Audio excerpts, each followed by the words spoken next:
I have big plans for this year. I am going to turn my life completely upside down. In order to do that, I'm building new healthy habits and routines in order to support achieving all of my goals. And we all know how difficult that is. Any journey that results into big changes comes with its own difficulties. One being losing motivation, losing the will to do the things you need to do in order to get where you want to get, which honestly I have experienced a lot during this journey. But I've always been able to get myself back up again and start again, still have the will to do the things I want to do. So in this video, we'll be covering my favorite tool for motivation, identity shift, what it is and why you need to do it, and then we go on with 3 powerful tips on how to feel motivated, or rather how to keep going even if you don't feel like it. So let's start with something juicy.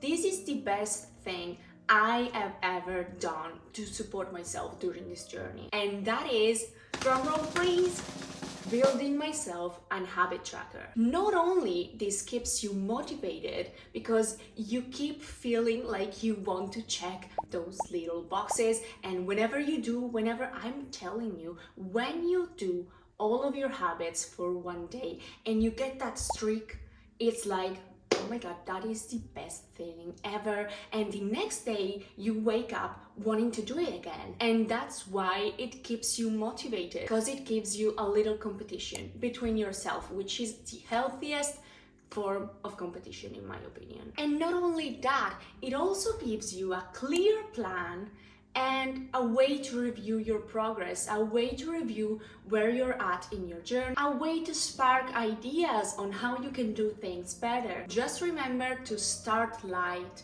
and plan your habits carefully, because if you start bombarding yourself with new habits every single month, the habit tracker is not going to give you motivation, it's going to give you anxiety, and we do not want that. We need to set ourselves realistic goals so that we can actually achieve them, because if we start with unrealistic goals, it's basically not possible for us to achieve them. I'm not saying do not go for it, because you need to go for it and it needs to be kind of hard, but not to the point where you're like exhausting yourself. For example, we're at the end of February right now, and once I started my February habit tracker, I went on a little bit too much. I've added too many healthy habits and I've almost bailed, because it was too much. I wasn't able to, keep going with it. Because yes, the habit tracker is the best tool for motivation I have found up until now. But if you don't do it right,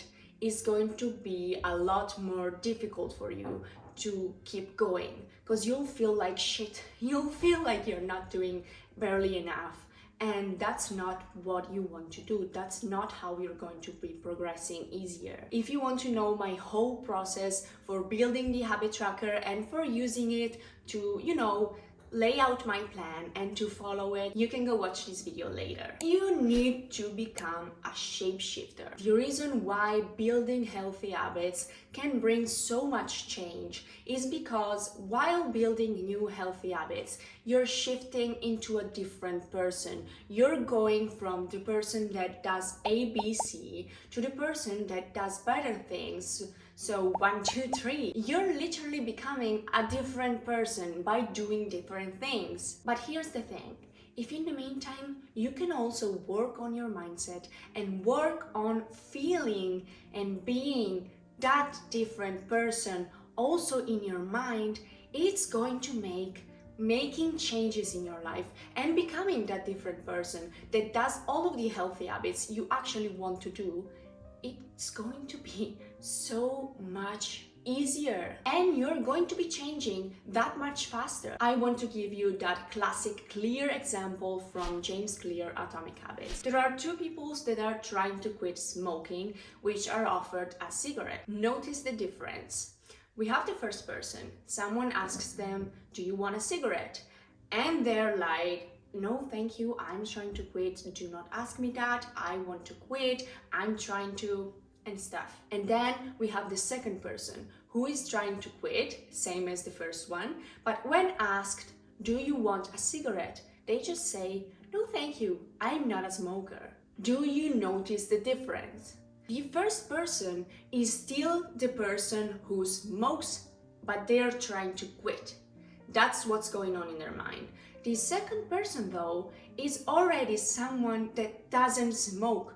They're not trying to quit, they just don't smoke. And that's why they're not taking the cigarette. So what can you actually do to help you shapeshift, to help you make an identity shift? First, control your words. Be mindful on how you talk to yourself, especially I statements. If you say, I am lazy, do not say that. For example, you could say, I tend to be lazy. It's better than saying, I am lazy, because your subconscious is going to suck all of the things you say. And sometimes when I hear myself like being, oh my God, I'm so stupid, I realize that and I actually say out loud, I take it back. I am not stupid, not this bitch right here.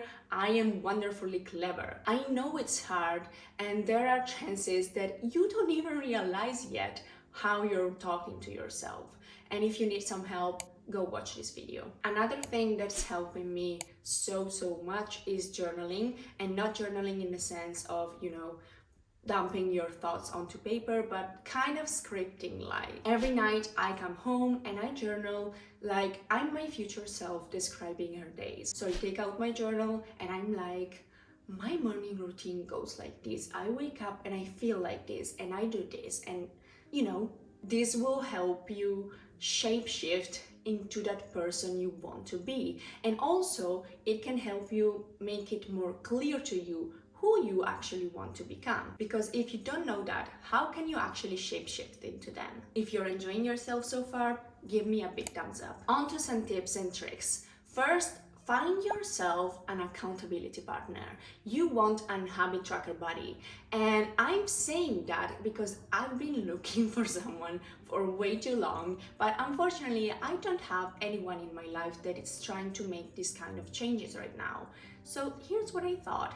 I'm going to be on TikTok from March 1st and I'm going to have an habit tracker challenge where I'm basically trying to hit all of my habits every single day. So if you don't have an accountability partner too, come and join the challenge and we can be buddies in this, habit tracker journey. But here's me saying, assess your surrounding. You need to be around positive people, and if not people that are going through the same journey with you, at least people that are going to be supporting yourself in your own journey. You want positive, uplifting people, and we all heard the saying, you are the sum of the 5 people you spend the most time with. And there's a reason why this is a cliche, because that is so true. So if you truly want to do it, you need to give yourself the best environment yet. And that could also mean, unfortunately, you need to get rid of all of your toxic friends. Just saying. Another thing I have found truly helpful is reviewing your progress. So what I'm used to doing right now is having weekly MMI meetings. MMI stands for me, myself, and I, because me, myself, and I alone are going to be reviewing my process, my, progress for the week. If you have an accountability partner, you can do it with them and, brainstorm things you could do better and help you along the way.